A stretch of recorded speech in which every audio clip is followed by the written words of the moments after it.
This is Harsh Rules. I'm Ben Harsh, and today we're going to continue to learn to play Star Wars Imperial Assault with the Skirmish rules. Star Wars Imperial Assault was released in 2014 and supports up to 5 players. Imperial Assault is published by Fantasy Flight Games and designed by Justin Kempinen, Corey Kanishka, and Jonathan Ying. A typical scenario takes from 1 to 2 hours to play. In the last few episodes, we've covered off on Imperial Assault's basic rules and campaign rules, and now we're going to look at the skirmish rules. The skirmish rules turn Star Wars Imperial Assault into a traditional miniatures game.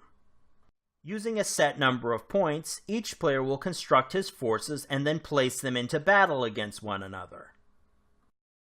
While the campaign rules focus on providing a story for all players to enjoy, Skirmish is all about hardcore tactical combat.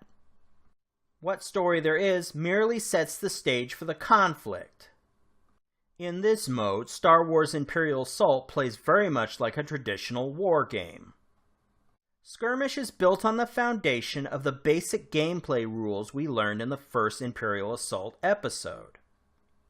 So make sure you're familiar with those rules because we're going to jump right in.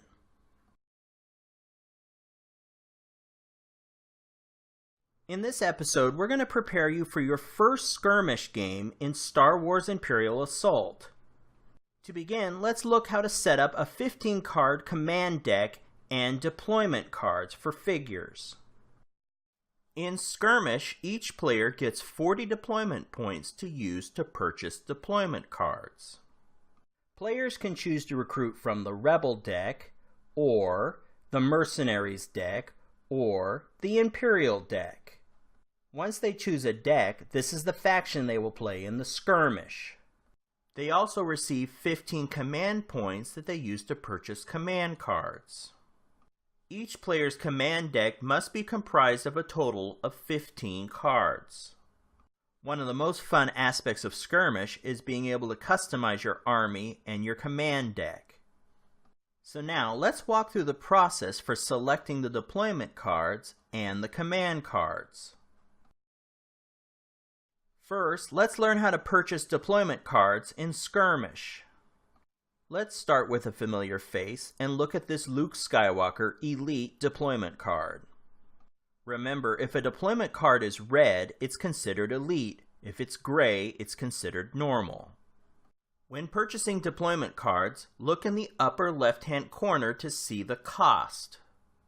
If you decide to purchase this Luke Skywalker deployment card, subtract 10 deployment points from your total of 40. Unlike command cards that require you to have 15 for your deck, there is no limit to the amount of deployment cards you can have.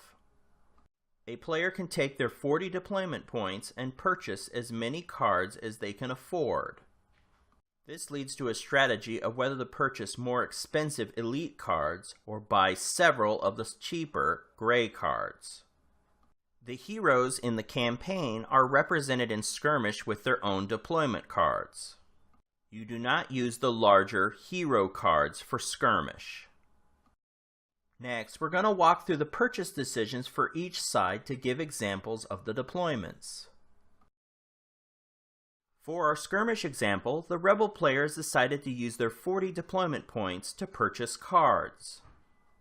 The player begins by purchasing Luke Skywalker, who costs 10 deployment points.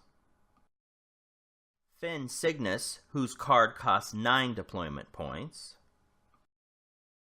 Garkhan, whose card costs 8 deployment points. Diala Pasil costs 7 deployment points. And finally, Jen Odan, whose card costs 5 deployment points. After purchasing these cards, we only have 1 deployment point left, and there's no other cards that we can afford with this, so we lose that deployment point. Now we switch to the Imperial player, who has 40 deployment points to purchase their cards. The Imperial player starts big by purchasing Darth Vader for 18 deployment points. A Gray Royal Guard for 8 deployment points. a gray stormtrooper for 6 deployment points, and a second gray stormtrooper for 6 deployment points. And with that, the Imperial player has 2 deployment points left that they cannot purchase any cards with, so they're ready to go. At first you might think that the Imperials are outnumbered, but if you look at the cards, you'll remember that the Royal Guard has 2 figures and the Stormtroopers have 3 figures each. Stormtroopers may be weak, but you do get a lot of them per deployment card. In each of the deployment decks, you'll find cards that are not tied to figures. These deployment cards cost from 1 to 2 deployment points and give you additional abilities in the game. Some of these cards, like Temporary Alliance, allow you to recruit deployment cards from other decks. Other cards allow you to draw additional command cards, gain additional points, or even change the order of play. After your first practice game, keep these cards in mind when you build your own forces. Spending deployment points also has the effect of determining who gets the initiative during the game. The player that has the initiative holds the initiative token. The player that begins with the initiative is determined by the side that spent less deployment points. So in this example, the Imperial player would have the initiative token and get to go first. Next, each player is going to build their command card deck. Now, let's look at how command cards function in Skirmish. Each player has a command deck of exactly 15 cards. To get familiar with the cards, we're going to look at the command card for Sarlacc Sweep and Element of Surprise. The titles for each are at the top of the card. The text in the middle of the card tells you the command card's effect. At the bottom left of the card is the command cost. You'll notice that Sarlacc Sweep has a command cost of 2. Element of Surprise has a 0 command cost. When building your command deck, you're going to focus on the cards that cost command first, and then fill in the remainder of your deck with these 0 cost command cards. While it's required that you have 15 cards in your deck, you have 15 command points to spend here. Also, when building your deck, be sure to pay close attention to the text beneath the picture. This text shows you what figures and deployment cards are compatible with that command card. So in the example of Sarlacc Sweep, only Diala Pasil can use this card. Despite having Boba Fett on the picture of the card, any figure can use the Element of Surprise. Next to the command cost is a second icon to pay attention to. This is the card limit icon. If there's a dot in the card limit icon, then you can only have one of these cards in your command deck. Now, let's walk through each side's setup of their command card deck.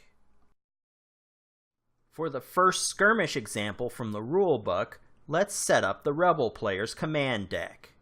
The first command card that the Rebel player selects is Son of Skywalker, which costs 3 command points.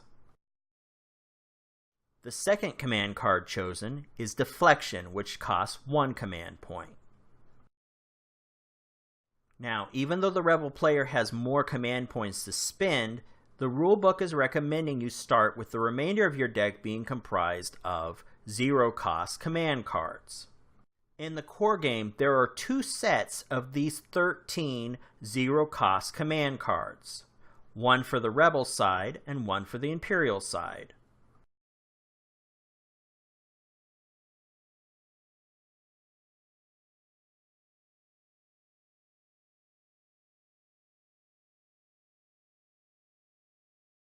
When you play Skirmish, this will give you an opportunity to get familiar with all the different command cards that don't cost command points. Now we switch over to the Imperial side to set up their command card deck. The Imperial player selects Lure of the Dark Side as their first command card, which costs 3 command points. The second command card is Force Lightning, which also costs 3 command points. Like the Rebel player, the remainder of the command deck is composed of the zero-cost command cards.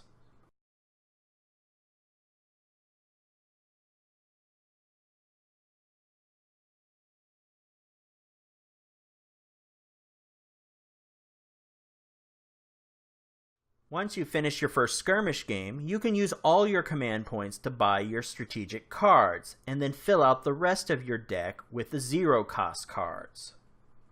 This is what makes Skirmish so much fun, and gives Star Wars Imperial Assault a deck-building aspect of the game. Expansions offer additional command cards, so you can really have a large catalog of items to choose from. Now that we have each player's deployment cards and command decks set up, it's time to set up the map for our first skirmish. So, get your bits together, people. It's time to set up the game. To set up the map for the first skirmish, look at the back of the skirmish guide.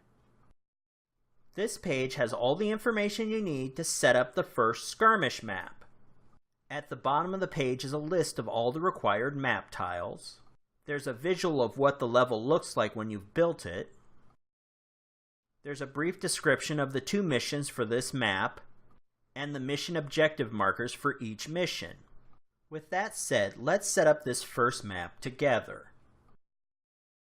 Here is a list of all the map tiles you will need to set up this level, the Mos Eisley Outskirts. Once you've collected all the necessary map tiles, let's set this up together. First, begin by placing tile 1B. Below this tile, place tile 11B. To the right of this tile, place tile 2B. And to the left, place 39B and 20B. Now, let's build around from the right side of the map. Above tile 2B, place 13B and 16B. Above these tiles, place 6B. Working our way up, place 39B, 31B, 36B, and at the top, 23B.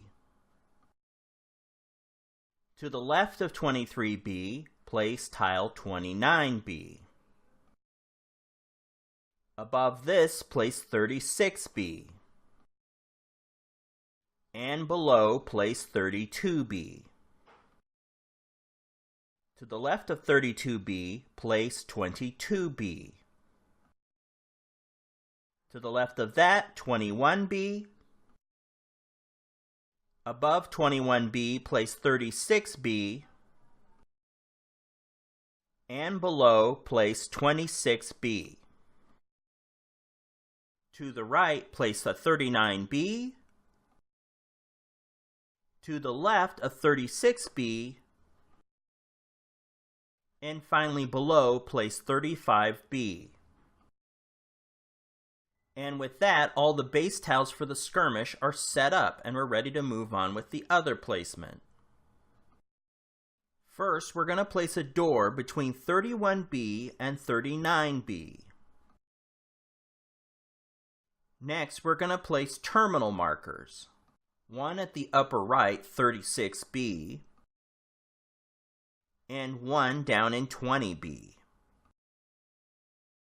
The next marker placements are dependent on which mission you're playing. For Mission A, you're only going to place the neutral mission tokens. Place neutral mission tokens on the ship in 1B. For Mission B, you're only going to place crate markers. Place crate markers that will represent the contraband at the following locations. The upper right 36B, one at 20B, and one behind the ship at 1B. For the Mos Eisley Outskirts skirmish map, there are 2 deployment areas. The blue deployment area covers 21B and 36B.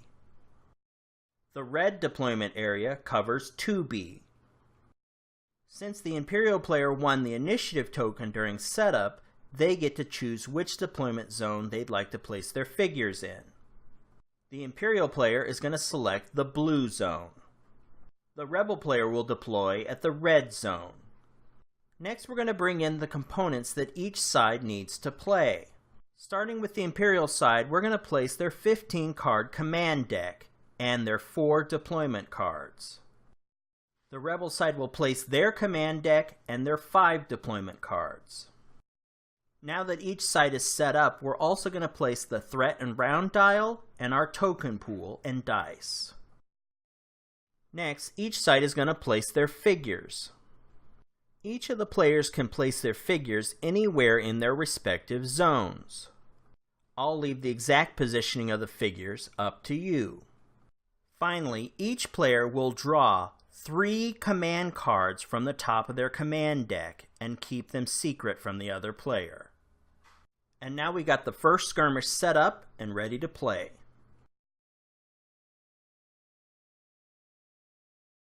The core game comes with 2 skirmish mission cards for the Mos Eisley Outskirts map.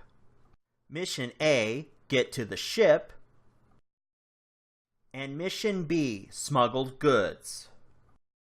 Now let's walk through the briefing and rules for each mission. First, let's hear the briefing for Mission A, Get to the Ship. A T-16 Skyhopper in the right hands is a versatile and effective transport. When you heard one had been abandoned on the outskirts of the Mos Eisley spaceport, you mobilized your team to collect this useful piece of equipment. You didn't mobilize so quickly as to leave behind your weapons and battle gear. A ship like this would attract the attention of scavengers, pirates, and other unsavory groups, and you'd rather not be the only ones without blasters. In this mission, you're trying to secure the ship and flip all the launch panels to the colored side. A figure can interact with a launch panel to flip it to the colored side or the gray side. Each player can only flip 1 token per round. At the end of each round, each player gains 5 victory points for each colored launch panel he controls, and 2 victory points for each gray launch panel he controls. And that's all you need to know to play Get to the Ship. Now, let's hear the briefing for Mission B, Smuggled Goods. If you thought Mos Eisley itself was rough, you haven't seen the city's outskirts. Cantinas with minimal patronage are surrounded by sand-worn storage shacks and abandoned alleyways. This, of course, makes it wonderful for smugglers. Trying to make good with the local huts, you picked up a job to collect some contraband planted in this desolate location. You were on your guard for more than just law enforcement. The huts on Tatooine have been known to send in 2 teams for the same job to see who will fight harder for their employers. In Skirmish Mission B, each player's objective is to pick up the crate markers and deliver them back to their deployment zone. While a figure is carrying a crate, their speed is reduced by 2. For each crate that is successfully brought back to the deployment zone from the game, you earn 15 victory points. Each of these skirmish missions have simple objectives, but it's your tactical ability to execute these objectives that makes the game interesting.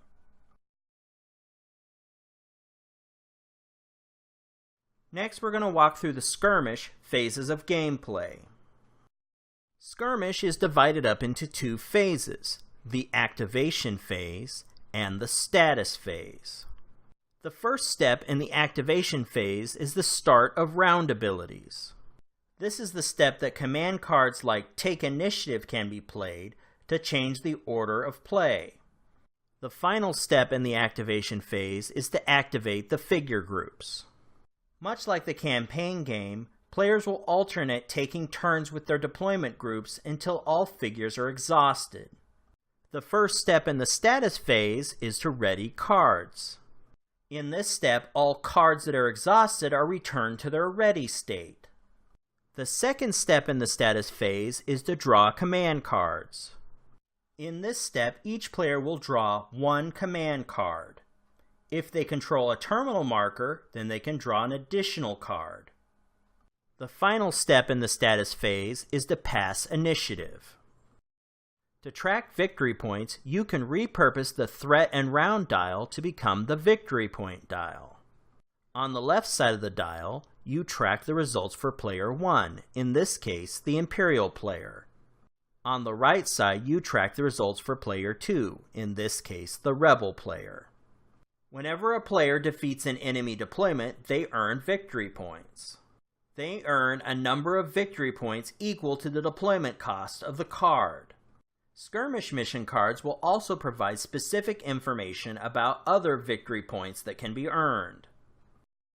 Now, let's cover off on some skirmish rule notes that are different from the campaign rules. Whenever a game condition calls for strain to be recorded, you use damage instead. If you want to nullify the damage caused by a strain effect, then you can also sacrifice the top command card from your deck to eliminate it. When using actions, you may only use one action to attack per turn. In Skirmish, there is no resting action. And finally, there are no supply cards from crates. Keep these rule variations in mind as you play through your first game of Skirmish.